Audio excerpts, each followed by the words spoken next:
Assalamualaikum warahmatullahi wabarakatuh. Kami dari kelompok 4. Perkenalkan nama saya Anissa Imani Askiadini dan rekan saya yaitu Anissa Maulida Restu Amrillah. Saya Briti Mega Kartika. Saya Aurelia Susabila. Dan saya Karunia Puji Lestari. Kemudian di sini saya akan mencoba menjawab pertanyaan nomor 1 mengenai mengapa teori kepemimpinan yang situasional 2 menurut Hersey and Blanchard tahun 1993 digunakan oleh organisasi untuk menjadi bahan pendidikan dan pelatihan kepemimpinan.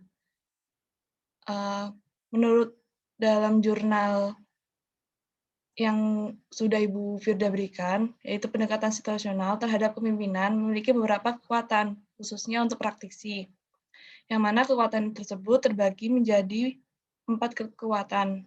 Yang pertama yaitu memiliki sejarah kegunaan dalam pasar, di mana teori situational leadership terkenal dan sering digunakan untuk melatih para pemimpin dalam organisasi. Hersey dan Blanchard sendiri menyebutkan bahwa banyak program pelatihan, lebih dari 400 orang, mengikuti program tersebut, dan hal ini dianggap oleh perusahaan sebagai penawaran model yang berguna untuk melatih orang menjadi pemimpin yang efektif.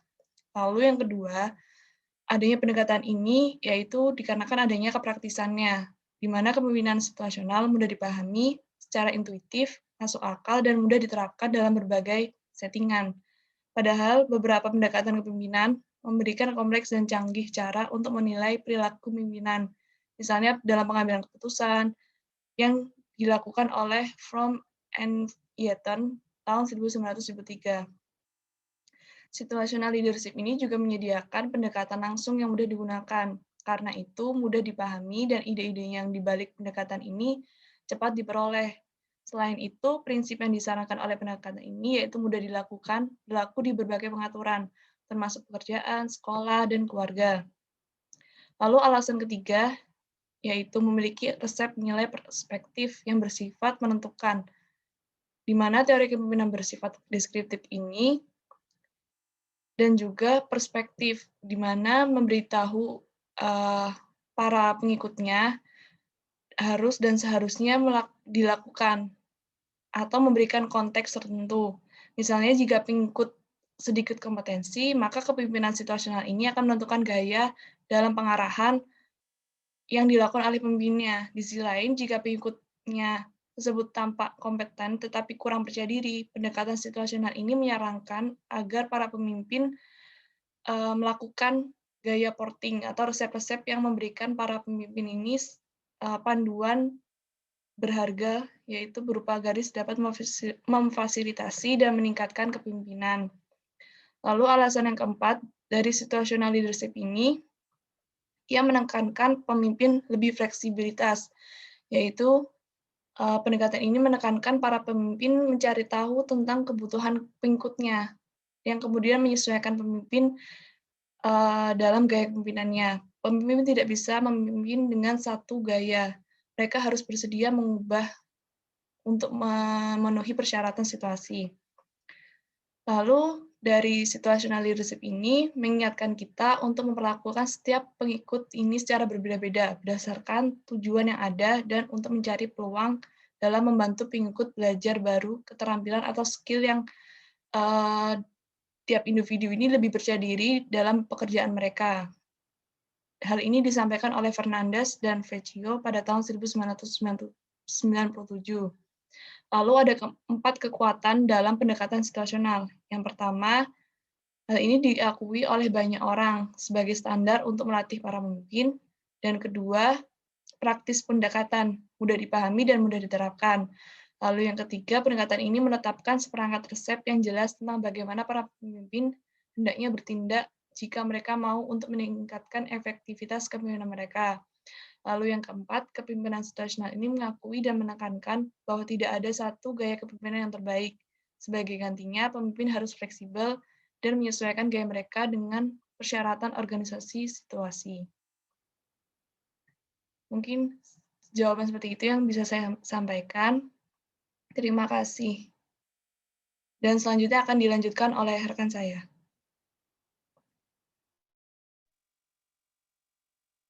Selanjutnya adalah pertanyaan nomor 2, yaitu bagaimana Hersey and Blanchard tahun 93 menjelaskan situasi organisasi bisa mempengaruhi gaya kepemimpinan.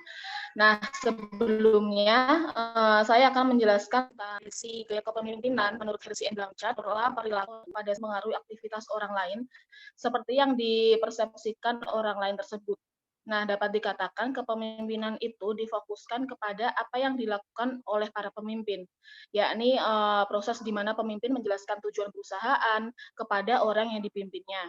Nah, kepemimpinan situasional menurut Hersey and Blanchard sendiri dalam buku Toha adalah didasarkan pada saling berhubungannya di antara hal-hal berikut ini. Yang pertama, jumlah petunjuk dan pengarahan yang diberikan oleh pimpinan. Yang kedua, jumlah dukungan sosial emosional yang diberikan oleh pimpinan. Yang ketiga, tingkat kesiapan atau kematangan para pengikut yang ditunjuk dalam melaksanakan tugas khusus, fungsi atau tujuan tertentu. Konsepsi ini telah dikembangkan untuk membantu orang-orang menjalankan kepemimpinan tanpa memperhatikan peranannya yang lebih efektif di dalam interaksi dengan orang-orang lain dalam setiap harinya. Nah, konsepsi ini yang akan melengkapi pemimpin dengan pemahaman dari hubungan antara gaya kepemimpinan yang efektif dengan tingkat kematangan para pengikutnya. Sekian jawaban dari nomor 2. Selanjutnya akan Saya akan menjawab pertanyaan nomor 3, bagaimana Hersey and Blanchard 1993 menjelaskan level pengembangan bisa mempengaruhi gaya kepemimpinan. Menurut Hersey and Blanchard, pimpinan adalah seseorang yang dapat mempengaruhi orang lain atau kelompok untuk melakukan kerja maksimum yang telah ditetapkan sesuai dengan tujuan organisasi. Organisasi akan berjalan dengan baik jika pimpinan mempunyai kecakapan dalam bidangnya, dan setiap pimpinan mempunyai keterampilan yang berbeda, seperti keterampilan teknis, manusiawi, dan konseptual. Sedangkan bawahan adalah seseorang atau sekelompok yang merupakan anggota dari suatu perkumpulan atau pengikut yang setiap saat melaksanakan perintah atau tugas yang telah disepakati bersama guna mencapai tujuan. Lalu kinerja adalah suatu fungsi dari motivasi dan kemampuan untuk menyelesaikan tugas atau pekerjaan. Seseorang harus memiliki derajat kesediaan dan tingkat kemampuan yang tertentu. Beberapa penelitian yang menyinggung beberapa hal pengembangan yang dilakukan Kementerian Komunikasi dan Informatika melalui pelatihan merupakan sesuatu usaha untuk meningkatkan kualitas karyawannya. Program pelatihan yang dilakukan dengan baik akan mempunyai pengaruh terhadap kinerja karyawan. Pemberian motivasi dan kebebasan kepada karyawan untuk merampungkan pekerjaannya sesuai dengan bidang tugasnya dan membuat kinerja karyawan lebih optimal dalam mengeksplorasi potensi yang dimiliki. Komunikasi organisasi lebih dari sekadar apa yang dilakukan orang-orang. Komunikasi organisasi adalah suatu disiplin studi yang dapat mengambil sejumlah arah yang sah dan bermanfaat. Studi komunikasi organisasi dianggap sebagai landasan bagi karir dalam manajemen, pengembangan sumber daya manusia, dan komunikasi perusahaan, dan tugas-tugas lain yang berorientasikan manusia dalam organisasi. Model pola komunikasi sistem ini merupakan pengembangan model lingkaran atau circle. Di dalam model ini, semua tingkatan dalam jaringan tersebut dapat melakukan interaksi timbal balik tanpa melihat siapa yang menjadi tokoh sentralnya. Selanjutnya akan dijawab oleh rekan saya. Baik, pertanyaan keempat yaitu jelaskan faktor pendukung dan penghambat teori kepemimpinan yang situasional oleh Hersey dan Blanchard pada tahun 1993 untuk digunakan sebagai alat meningkatkan efektivitas kepemimpinan. Teori situasional yang disampaikan oleh Hersey dan Blanchard dapat digunakan sebagai alat untuk meningkatkan efektivitas kepemimpinan. Dikarenakan di dalam teori ini menjelaskan bahwa organisasi akan berjalan secara efektif sebab adanya penyesuaian gaya kepemimpinan berdasarkan situasi dan melihat petunjuk seperti jenis tugas, sifat kelompok, faktor-faktor lainnya yang mungkin berkontribusi untuk menyelesaikan pekerjaan. Sehingga menurut teori ini, pemimpin harus memiliki tingkat fleksibilitas terhadap situasi apapun. Selain itu, Hersey dan Blanchard juga mengatakan bahwa gaya kepemimpinan sangat tergantung pada tingkat kematangan dari individu atau kelompok. yang mana hal ini sangatlah berguna bagi pemimpin dalam mengetahui siapa sajakah anggota yang sangat membutuhkan bantuan dalam mengerjakan tugasnya, dan siapa sajakah anggota yang siap menerima tugasnya secara bertanggung jawab. Adanya pembahasan mengenai kematangan dari individu pada teori ini dapat digunakan sebagai alat untuk meningkatkan efektivitas kepemimpinan suatu organisasi. Dikarenakan dengan adanya pembahasan ini, pemimpin akhirnya dapat memberikan motivasi-motivasi kepada anggota dalam menyelesaikan suatu tugas. Terdapatnya pembagian gaya kepemimpinan utama oleh Hersey dan Blanchard juga dapat dijadikan sebagai faktor pendukung teori ini sebagai alat untuk meningkatkan efektivitas kepemimpinan. Dikarenakan, pemimpin dapat mengetahui gaya kepemimpinan seperti apa yang harus dilakukan untuk dapat menjalankan sebuah organisasi apabila dihadapkan pada masalah tertentu. Selain itu, dengan adanya penggabungan antara tingkat kematangan individu dan gaya kepemimpinan juga dapat meningkatkan efektivitas kepemimpinan, sebab penggabungan atau kombinasi tersebut dapat menentukan apa yang harus pemimpin lakukan untuk mencapai tujuan organisasi. Seperti apabila tingkat kematangan individu dan organisasi rendah atau M1, artinya mereka tidak ingin menerima tugas serta tidak mampu menyelesaikan tugasnya, maka pemimpin harus memilih gaya kepemimpinan instruksi atau S1, yaitu tinggi tugas dan rendahnya hubungan, sehingga dengan ini organisasi dapat mencapai tujuannya secara efektif.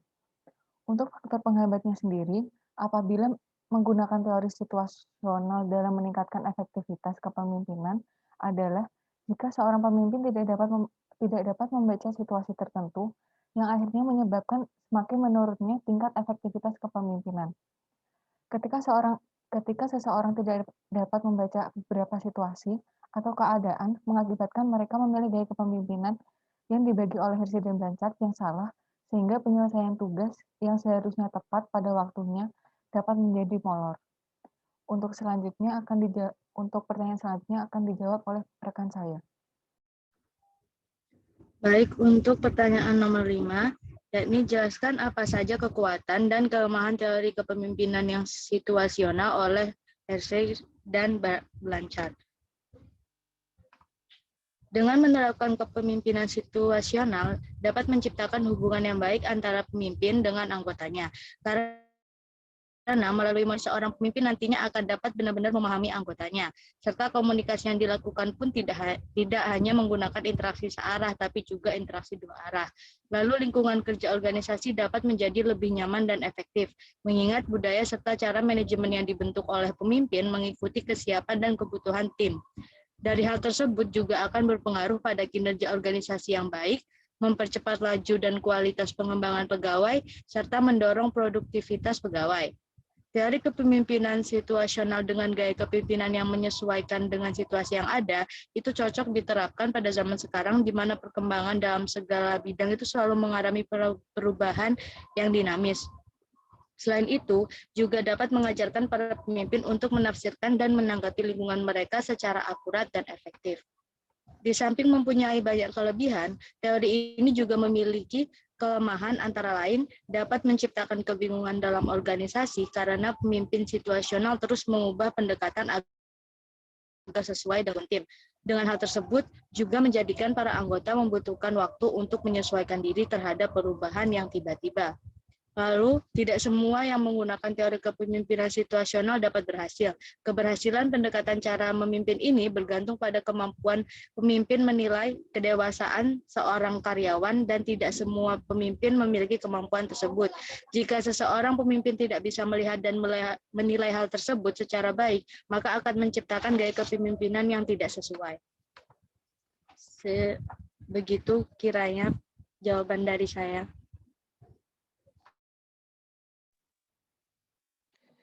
Sebelumnya, terima kasih atas kesempatannya. Bila ada kesalahan maupun kata-kata yang kurang berkenan, kami mohon maaf. Wassalamualaikum warahmatullahi wabarakatuh.